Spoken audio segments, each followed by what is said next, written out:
ठाकरेंच्या शिवसेनेकडून आतापर्यंत 102 जणांना एबी फॉर्म। मुंबई पालिकेसाठी ठाकरेंच्या शिवसेनेची पहिली यादी जाहीर। अनेक माजी नगरसेवकांसह काही नेत्यांच्या मुलांनाही संधी।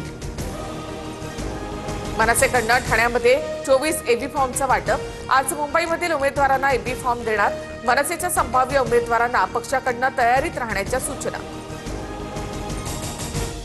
मुंबईमध्ये शरद पवारांच्या राष्ट्रवादीची 7 उमेदवारांची पहिली यादी जाहीर। सानिया शाह, गणेश शिंदे, अजित रावराणे, आरिफ सय्यद यांच्यासह मंजू जयस्वाल, रुई खानोलकर आणि संजय कांबळे यांना तिकीट। पिंपरी चिंचवड नंतर पुण्यातही दोन्ही राष्ट्रवादींची आघाडी। अजित पवारांची राष्ट्रवादी 125 तर पवारांची राष्ट्रवादी 40 जागा लढवणार। आज अधिकृत घोषणा होणार। पुणे आणि पिंपरी चिंचवडमध्ये घड्याळासोबत जाण्याचा कार्यकर्त्यांचा निर्णय। कार्यकर्त्यांसाठी निवडणुकीत दोन्ही राष्ट्रवादी एकत्र, मात्र घड्याळ चिन्हावर लढणार नाही, रोहित पवारांकडून स्पष्ट। पुणे महापालिकेत ठाकरेंची शिवसेना आणि काँग्रेसची युती जाहीर। ठाकरेंची शिवसेना 45 तर काँग्रेस 60 जागा लढणार।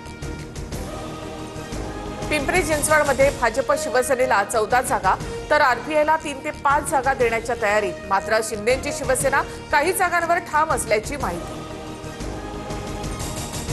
सुप्रीम कोर्टाचे 2 महत्त्वाचे निर्णय।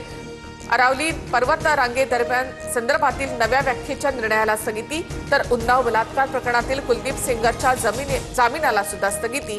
दिल्ली हायकोर्टाच्या निर्णयाला सुप्रीम कोर्टाकडून स्थगिती।